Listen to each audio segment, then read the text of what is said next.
Princess Diana's sister, that Princess Diana was able to speak and gave instructions before her death. After the accident, she was, he said, still able to speak. Barbara, the royal family came under harsh criticism for their silence about Diana's death until today. But you have some information about Prince Charles and the Queen, I understand. Well, Hugh, in spite of what's been said about Prince Charles, about his remoteness, he was enormously concerned and involved when he heard about Princess Diana's death. When he was returning from France with Diana's coffin, he radioed ahead from the cockpit of the plane to make sure there were flowers to drape in her coffin. There had not been. He also is the one who convinced his mother, the Queen, to make the statement today that she did to the public, a statement of emotion about Princess Diana. I also spoke with a longtime member of the royal household who said that the Queen had been very supportive of Diana before and after the divorce, and that Diana as well had great affection for the Queen. So that I think the royal family cared much more than they were able to express. But it's a different generation, and they express themselves differently. That's most interesting. The news can amend itself. Thank you, Barbara. Next, Elton John is going to talk to Barbara about some very private moments with his close friend, Princess Diana, and a preview of the special lyrics that he'll sing tomorrow at her funeral in Westminster Abbey. Stay with us. Contemporary dazzler who enchanted an adoring world and left the other royals behind like so many faces staring out at us from a daguerreotype. In grief, stoic. So what I say to you now, as your Queen, and so today the Queen did the truly extraordinary thing of addressing her subjects. First, I want to pay tribute to Diana myself. The almost never seen before quality to the images today of the Queen outside the palace speaking with subjects, accepting their flowers, was clearly a response to the backlash against the royal family, whose only public statement for days was that they were distressed by the death. The royals got the message that the tabloids plunked on the castle door. The message sent by endless lines of mourners and a sea of flowers. I think we're seeing very much a fork in the road. American political scholar Michael Beschloss thinks we may be seeing history in the making. I think that there is a very big chance that Charles or his son could be the last kings of England. Whether they will be, I think, will depend to some extent on how much they have learned from the events the last few days. Is it possible that almost 1,000 years of English monarchy could be coming to an end because of a fatal car wreck in a Parisian tunnel? This was a central decision point in the history of the monarchy in the 20th century, and perhaps forever. But haven't the British royals survived crises before? An abdication, the Nazi Blitz, and in our time, the crises of the royal scandals. It has turned out to be an annus horribilis. 3 of the Queen's children tangled in soap opera lives. Princess Anne, the firstborn, divorced. Andrew, the Duke of York, divorced from the irrepressible Fergie. Of course, Charles and Diana, the warring Waleses. The problem with this generation of the House of Windsor is their inability to be jolly and their inability to actually share and be human with another member of the human race. Will the next few weeks be very important in how we perceive them? We're going to see this weekend the public face. How the private face and the private reality gets shaped will be the challenge for particularly Prince Charles in the years ahead. His biggest problem may be that he's just not her. You will see Charles compared to this mythic figure, Diana, in death. No one can be compared to something like that. But concealed in this crisis, is there an opportunity for the royals to win new respect, especially Prince Charles? I think what he's got going for him is that finally he's actually got a job to do. For most of his 50 years, people have never been quite sure what Prince Charles is supposed to do apart from wait. What should he do, Mr. Lacey? He's got to make William a suitable king. He's got to come through this unique situation of the boy being orphaned in his teens. He's got to prove that he can be sensitive. And today, Charles mustered up perhaps as much feeling as his training and sense of dignity will allow him. Thank you so much. Thank you. He's now got the job of nursing his son emotionally through this crisis. Both sons, but particularly the son who's going to take on the job. His mother, the Queen, in the end gave the nation what it was thirsting for. It is a chance to show to the whole world the British nation united in grief and respect. A touch of Diana's compassion expressed with a monarch's regal majesty. And in time, that may be the enduring quality the British want from their royalty after all. I then think that the stiff upper lip, which at this moment of the week seems out of favor, will be seen in a very different light. And what has stood the House of Windsor so good for many years will be seen to have been validated. Diana had not always enjoyed good press. In fact, despite the overwhelming outpouring of affection for her this week, last week had been a very different story over here. Her new romance was not playing well in the press. Those dark days are all but forgotten. Still ahead, he's a close friend of Diana's, an expert on what the British think and why. Jane Pauley talks with Sir David Frost. I would predict that out of all of this, that in fact, contrary to the death knell that we've heard this week, contrary to all of that will come a sigh of relief. Even though I was with David, who's my partner, and we were like, oh, God, thank God you're here, you know? When I started crying and she put her arm around me and she was, that's exactly what she was like. She was such a caring, she was a very calming person. And she comforted you? Yes. Friendship is not just all about the good times, it's about, we all fall out with each other sometimes, we all have disagreements. And thank God that through one tragedy we came back together again. You probably would never have been able to forgive yourself. No. Elton, two of your closest friends died as a result of fame. Johnny Versace gunned down, Princess Diana, an automobile crash. I mean, fame. What do you think about that? Well, I also lost John Lennon as well, many years ago. Gunned down. That's three of my friends in life have lost their life to fame. Two of them murdered, one of them in a senseless car crash. You can't really blame it on fame. You can put it down to when it's your time to go. You have no alternative but to be called somewhere else. And now Elton John will be one of the guests at her memorial service tomorrow, where he has been given the rare honor of performing at Westminster Abbey. Elton, you are going to sing at her funeral. Sarah, her sister, had asked if it was possible that I could sing, and I said, I'll do anything you want. I've been invited to the funeral anyway, which I considered an incredible honor with David, to pay my last respects. And now I've been asked to sing something at the funeral, which is quite a daunting thing, but I want to. I'm not scared about it. I really want to sing for her. It obviously had to be cleared with the Queen. Yes, and I think not only just the Queen. I mean, you have to go, it's such an elaborate sort of labyrinth of people you have to go through. There's the people, the courtiers at the palace, there's Westminster Abbey, there's, you know, because it's a sacred place, you know, and people want it to be dignified, as I do, and they don't want it to be demeaned in any way. What will you sing? In England, they've been showing montages of Princess Diana with Candle in the Wind. Seems to me you lived your life like a candle in the wind. A song that Bernie Taupin and I wrote about Marilyn Monroe. So rather than sing that, which I thought was totally inappropriate because it's a song about Marilyn Monroe, I asked Bernie yesterday evening to write a brand new lyric about her. What's the first line? Goodbye, England's Rose. And how does it end? Your candle burned out long before your legend ever will. So it's 3 verses about her, and it's a beautiful lyric. What an assignment for you, Elton. That's the toughest. I'm very much a sentimentalist. I cry very easily.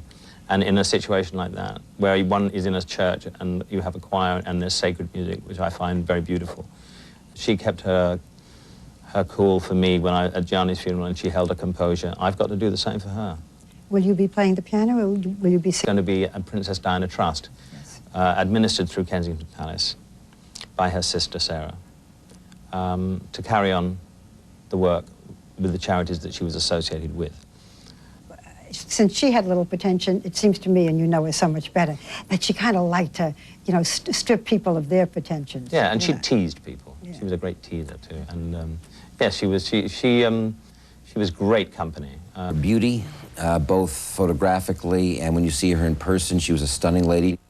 She was like a kind of, almost like an overbred plant or an experimental rose, you know, something slightly larger than life about her. She had a good run for her money. She had I know they're all saying a terrible life. She had a very glamorous life. She had a very interesting life. She had 2 wonderful children. She was privileged to meet so many wonderful people and to do terrific things. And she made a mark. That's not bad. The first time that I had tea with her, we talked about the Mentas players, and of course, I dated a few, so I had the scoop on a few of them, and she loved Jimmy Connors and Boris and Stefan and all the guys. Actually, she loved watching the men probably a little more than women. Afterwards, when I finished tea, I went down the stairs, and there must have been 100 press people. And they said, "What did she talk about?" And like an idiot, I told them. It was in the paper, headlines the next day. And then I sort of got a little statement from the All England Club that day, too, saying, Chrissy, when you have a conversation with royalty, it's not protocol. You really shouldn't be telling the press. In fact, I was very, very cross with her one night because she went out at 12 o'clock at night because she was worrying about a man who was feeling very unhappy and was dying. Cheered him up, made him feel better, and drove back herself alone at night. And I said to her, "Darling, you mustn't do that. It's terribly, terribly dangerous."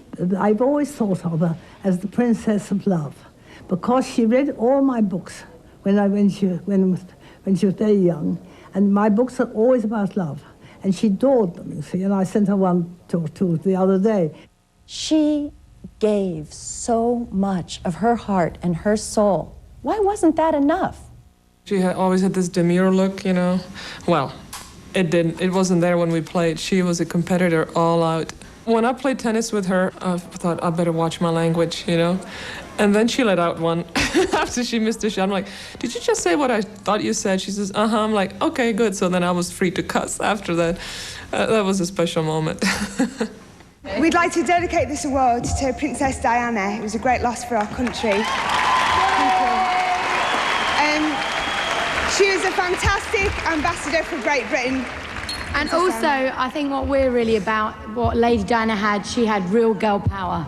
I think that Diana would feel tremendous joy from this public demonstration of love. It was the love she always wanted and never received at home. And what she got instead, I think she would have felt it was the most overwhelming reward for everything that she'd given to England. Few people are as well known on both sides of the Atlantic as David Frost. And to be completely correct, make that Sir David, having been knighted by Queen Elizabeth in 1992. A happy event in what was otherwise a terrible year for Her Majesty, the year she called Annus Horribilis. The last year perhaps has been worse, culminating tonight in the Queen's unprecedented live television address to her subjects. I spoke with Sir David shortly after. What I say to you now, as your Queen and as a grandmother, I say from my heart. First, I want to pay tribute to Diana myself. Did the Queen accomplish what had to be accomplished, and what were the stakes if she hadn't? Well, I think the Queen had a triumph. It was a triumph partially of performance and partially of content. I mean, if there was a cloud of danger over the House of Windsor, I think today will be the day that dispelled it, because there were 2 things that happened today. Earlier on, there was Prince William and Prince Harry walking among the crowd, collecting flowers. It was very, very moving. You couldn't watch it without being moved. And then the Queen gave a superb performance. She was warm, and she was clear, and she was emotional. I admired and respected her for her energy and commitment to others, and especially for her devotion to her 2 boys. I still heard on the radio that coming here, people saying, but it was too late. It wasn't too late. Well, what would any family do if they wanted to deal with a situation like this? Gather and grieve in private. Of course, that's what any family would want to do, not rush down to London and appear on television. Did the media trump up the anger, or did the media suddenly realize that there was a groundswell of legitimate anger, that the Queen appeared to be absent and aloof? Well, did the media start it? I don't think they started the what has become almost hysteria. I don't know how much the anger was among the public. It was there, I think, among some members of the public, more among a few editorial writers. I think today will have been seen as a day when they really easily easily reclaimed the ground that they might have lost this week. The bonding of the British people with their future king, but one, William and Harry, is so special. They're going to feel such an investment in their future, having seen them through this, their darkest hour. And I think there's one other thing we saw today, even more than the Queen's speech this afternoon, when you saw Prince William, who we all know is much shyer than Prince Harry, much likes the public spotlight much less. But when he got involved too, and going and taking flowers and taking them across and laying them, I mean, that was a moment which indicated that the House of Windsor has a future, and that he and his father are that future.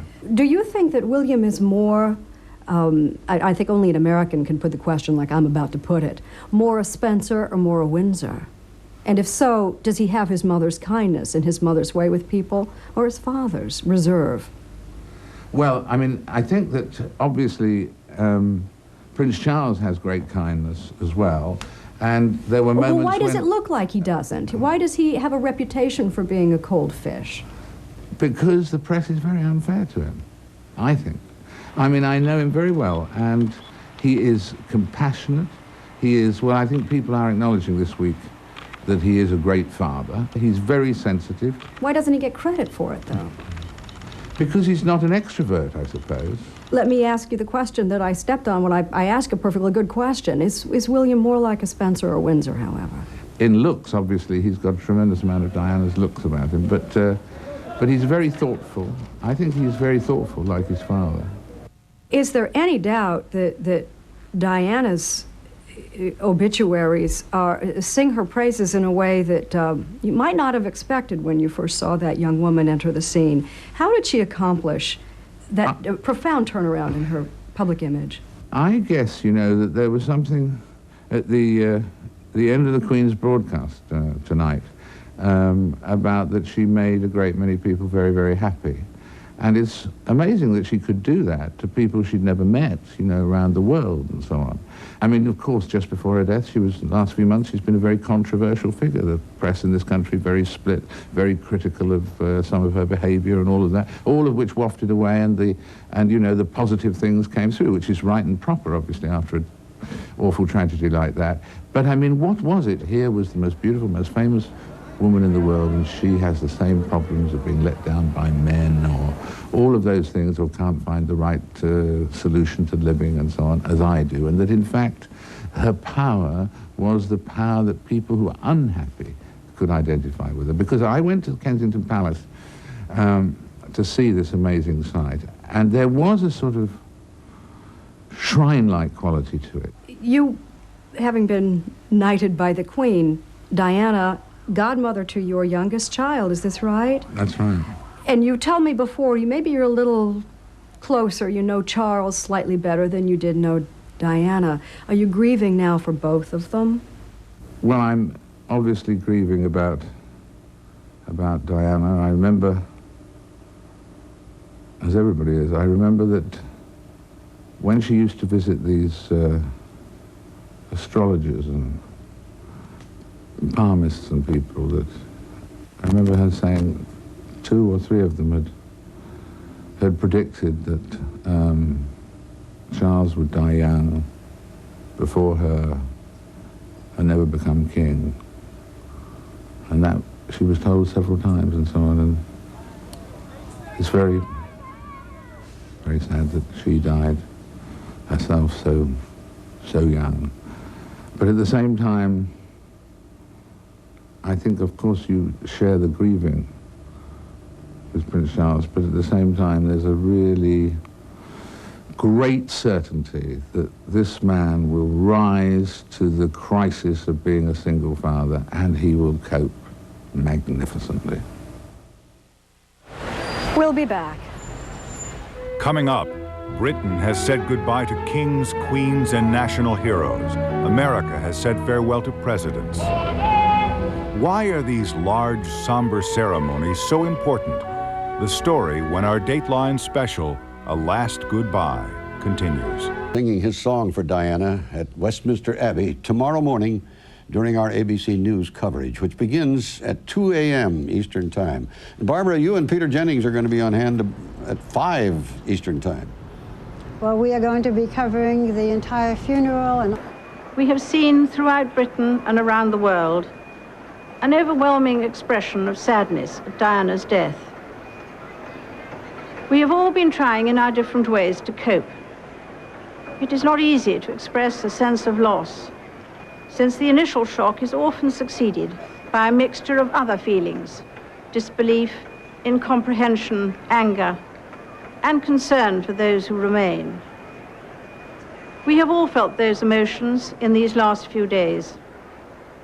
So what I say to you now, as your Queen and as a grandmother, I say from my heart. First, I want to pay tribute to Diana myself. She was an exceptional and gifted human being. In good times and bad, she never lost her capacity to smile and laugh, nor to inspire others with her warmth and kindness. I admired and respected her for her energy and commitment to others, and especially for her devotion to her 2 boys.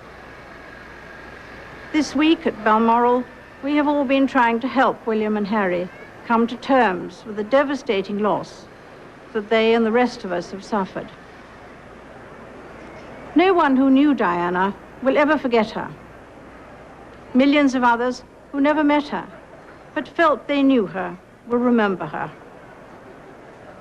I, for one, believe there are lessons to be drawn from her life and from the extraordinary and moving reaction to her death. I share in your determination to cherish her memory. This is also an opportunity for me, on behalf of my family, and especially Prince Charles and William and Harry, to thank all of you who have brought flowers, sent messages, and paid your respects in so many ways to a remarkable person.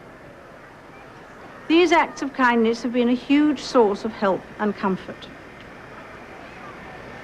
Our thoughts are also with Diana's family and the families of those who died with her. I know that they too have drawn strength from what has happened since last weekend, as they seek to heal their sorrow and then to face the future without a loved one. I hope that tomorrow we can all, wherever we are, join in expressing our grief at Diana's loss and gratitude for her all too short life. It is a chance to show to the whole world the British nation united in grief and respect. May those who died rest in peace, and may we, each and every one of us, thank God for someone who made many, many people happy. The Queen and her husband, Prince Philip, also made a point today of making a face-to-face connection with their subjects. Upon returning from Scotland, they walked around Buckingham Palace, greeting ordinary citizens and accepting more flowers. What Queen Elizabeth did today was almost unheard of, acknowledging a national outcry for her to speak publicly and then speaking to her people, quote, from the heart. And what was extraordinary in the chapel was there was a palpable presence, almost a hum of energy in there. And you could just still feel something emanating from this extraordinary personality. And we went from there to Kensington Gardens and were completely astounded by the ocean of flowers, of candles, of teddy bears from children, and it was so overwhelming. And I turned to my husband and I said, I can just hear her voice in my ear saying, Rosa, Rosa, this can't possibly be for me. She never knew really how much she was loved, I don't think. And it was extraordinary to see it. You were so recently with your friend in Greece. What was her mood? What was she like? I'm just so glad that we had that time together, because she was very relaxed, very happy. And my abiding memory of that trip will really just be the laughter, the fun, the girl talk. And we got away with it. The paparazzi did not find us. So we had, and she said to me afterwards, you know, I can't think of another period where I have been abroad for 5 days and We haven't been found. And it meant she could be, and she said this in a letter to me, which she wrote afterwards. She said it was so nice to be able to be Diana.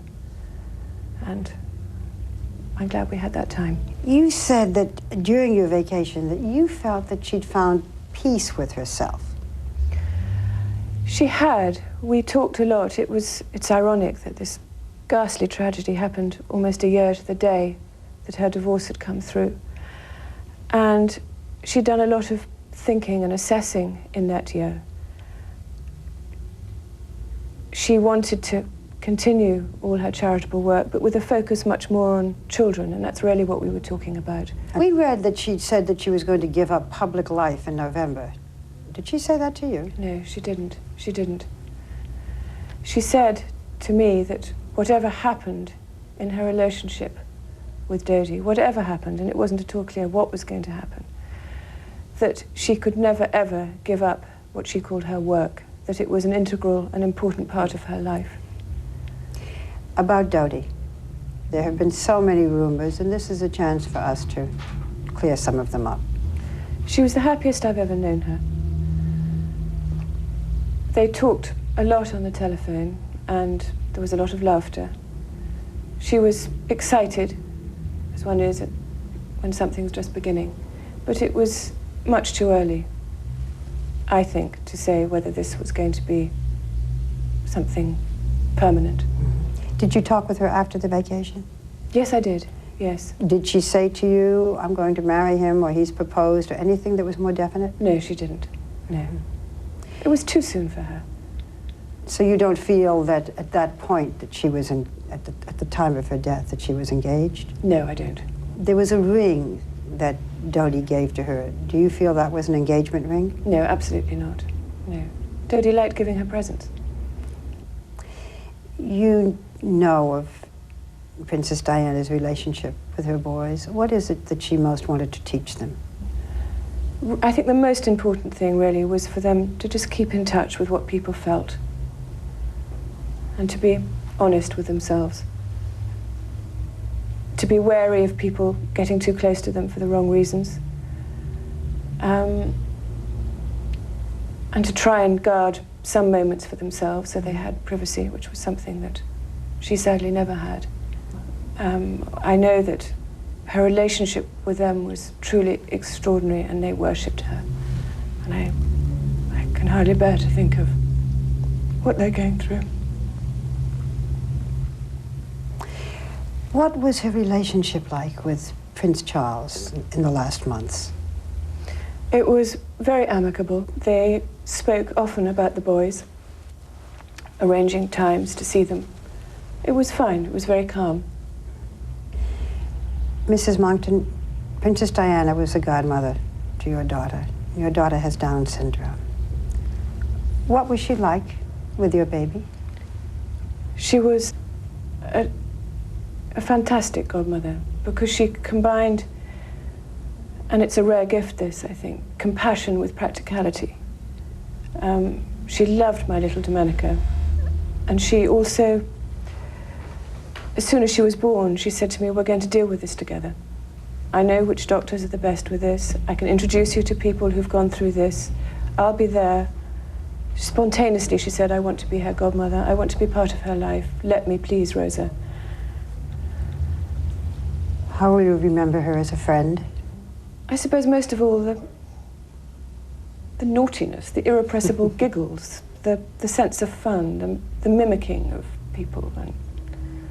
And then that other side of her, that extraordinary, extraordinary life force that she harnessed to do so much good to so many people.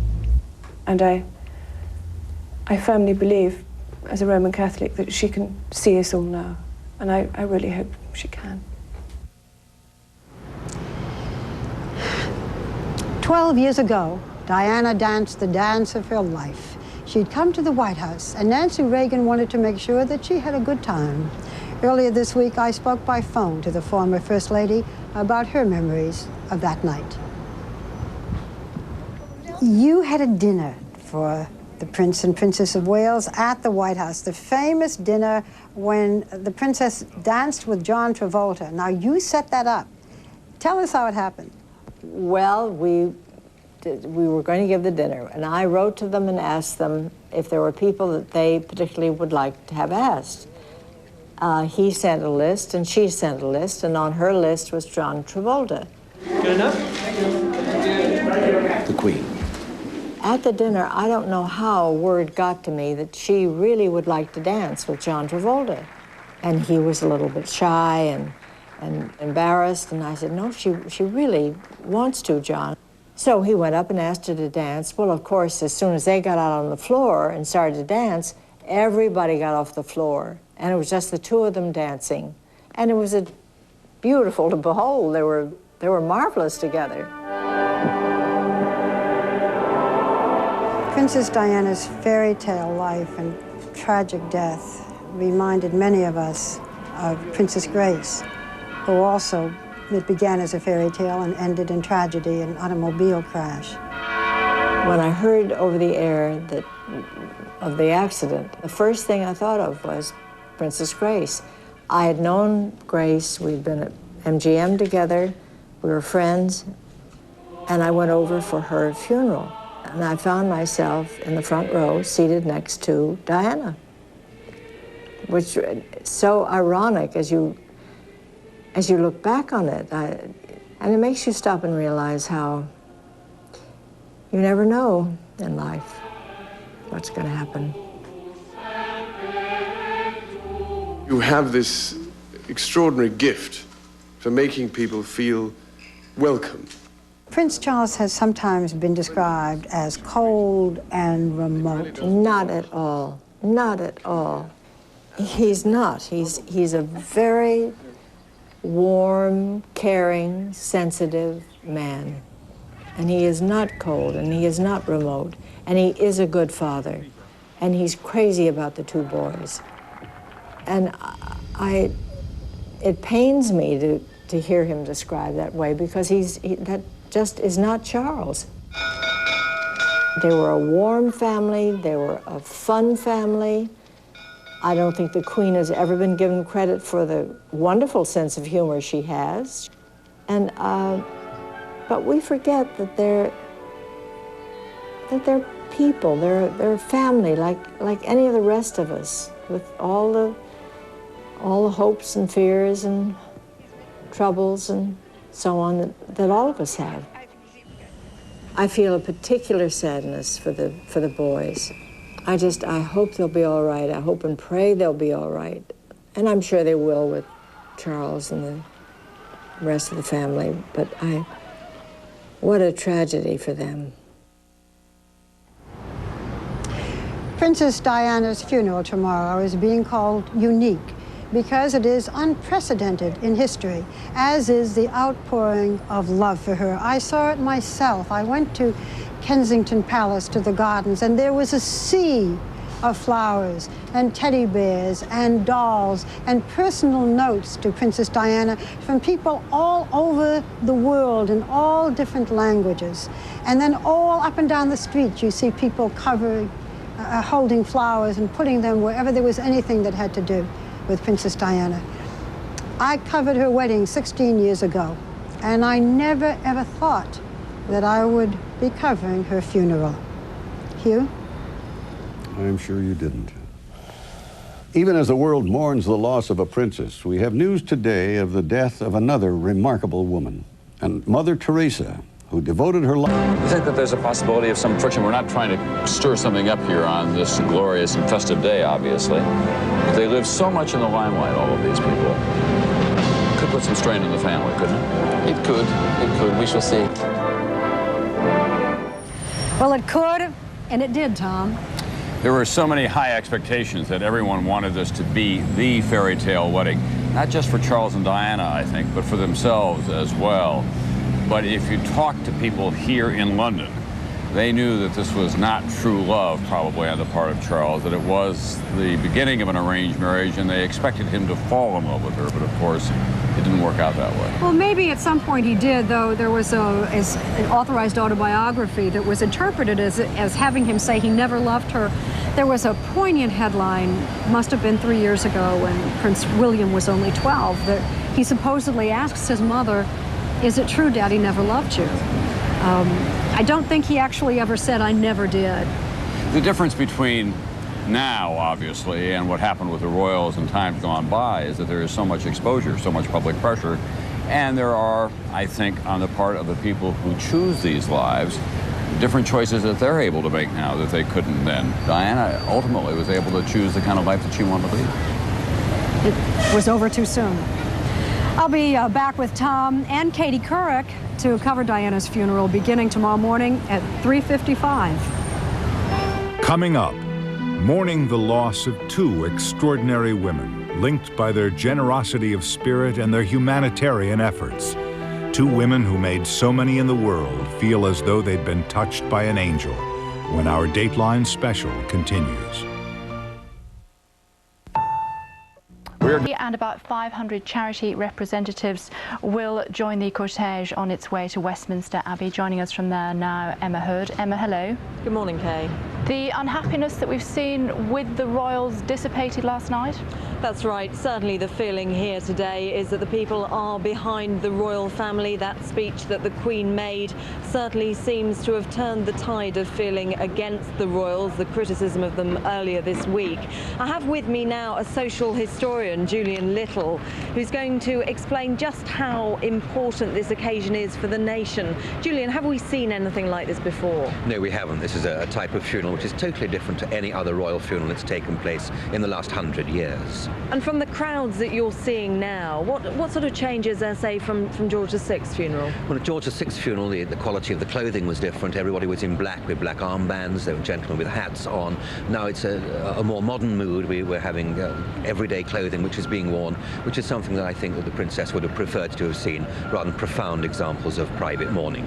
And the mood of the crowd, it is sombre, but perhaps something rather different today, as the royal family have described it, a unique funeral for a unique person. That's right. It's sombre, but it's not chilling. There is a warmth that you can feel that's amongst the crowd here, albeit profoundly quiet. So a sombre mood at the moment, and it is extremely quiet. This will be a crucial point along the route. This is where many of the charity workers join that procession. You may remember they lengthened the route. It was originally going to start from just near here, near St James's Palace. Now it's starting at Kensington Palace, and this is where those charity workers will join in the march. 500 people marching behind that procession. Thank you. Let's look now at the scenes outside Buckingham Palace.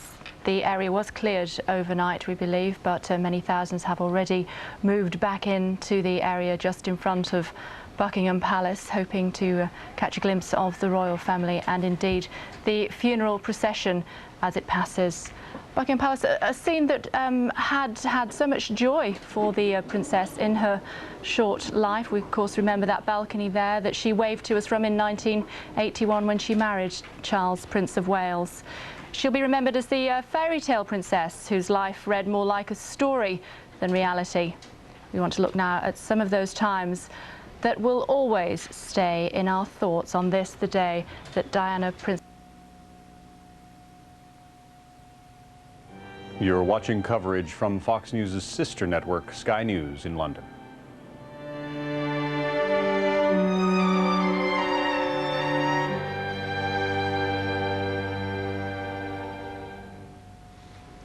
It's Saturday, the 6th of September, a chill September day, a day that the British nation will be united in grief. London, a city in mourning, as Britain prepares its final farewell to Diana, Princess of Wales. Tens of thousands of people have already gathered on the cold, wet streets of the capital, lining the final journey of the Princess of Wales. Many have camped out all night, others arrived well before dawn. So many, in fact, that the police closed off Parliament Square and the area near Westminster Abbey because those locations have become so full. Today's funeral has been described by Buckingham Palace as a unique occasion for a unique person. It'll be the culmination of a week of national grief never seen before in Britain and shared in countries around the world. Millions will line the route of the funeral cortege. At 9 o'clock, Diana's body will be moved from her home at Kensington Palace and taken on a gun carriage to Westminster Abbey, a journey that will last precisely 1 hour and 47 minutes. After the service, she'll be taken for burial in the grounds of her ancestral home in Northamptonshire.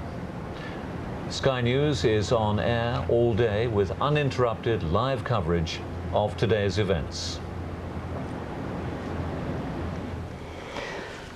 Our correspondent Simon McCoy joins us now from Westminster Abbey, where Diana's coffin is expected to arrive at about 11 o'clock this morning. Simon, hello. Good morning, Kate. The atmosphere, obviously one of solemnity. Are people still stunned, or is it finally the realization that she has died? I think there's a definite feeling now that it is sinking in.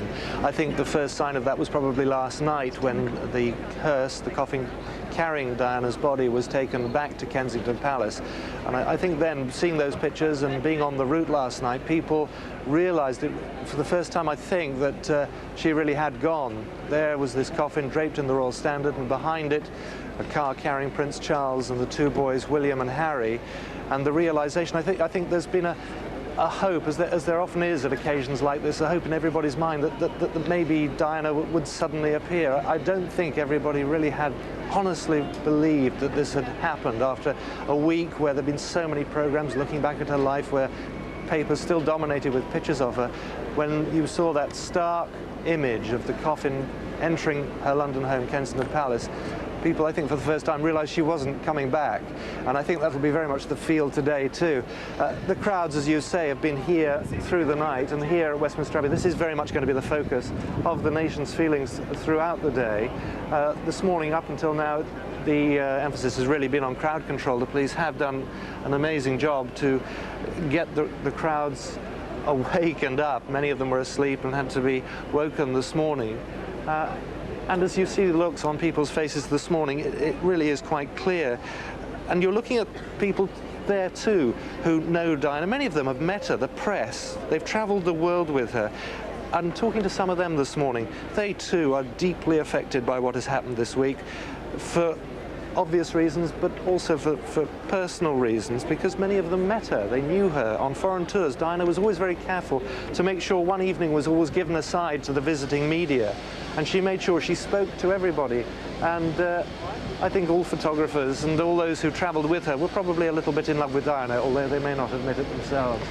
It isn't a state funeral, Simon, so perhaps that gives the family more of a chance to reflect her personality in the service. I think it gives all of us more of a chance to reflect that. It gives all of us a chance to latch on to something that makes us remember her.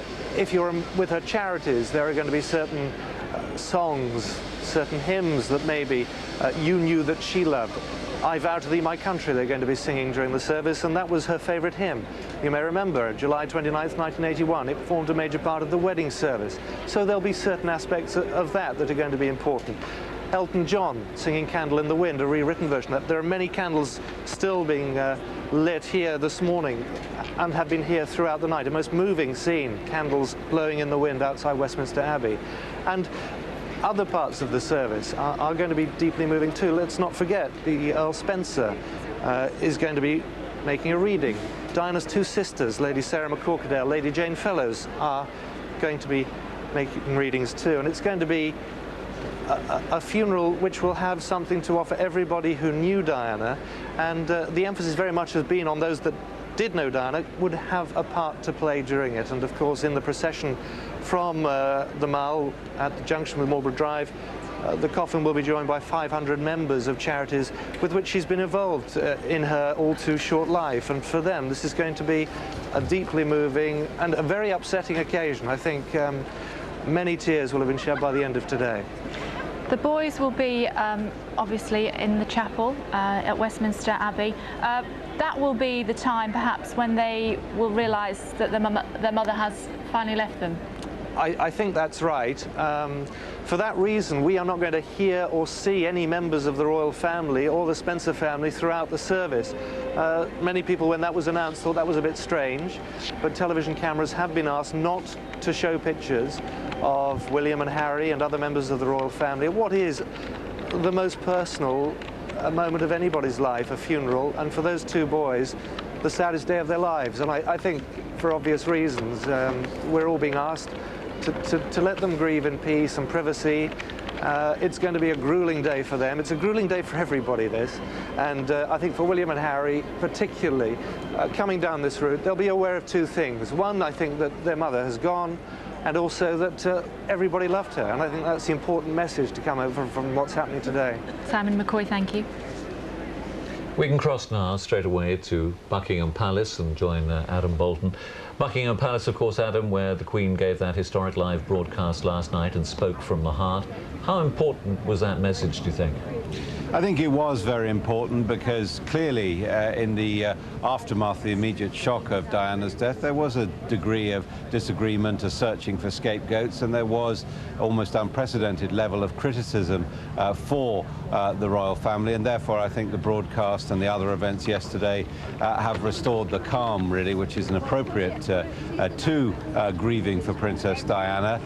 The crowd still coming in here. We can see behind me that the gate at Buckingham Palace, where the royal family will come out, has now been cleared. You can see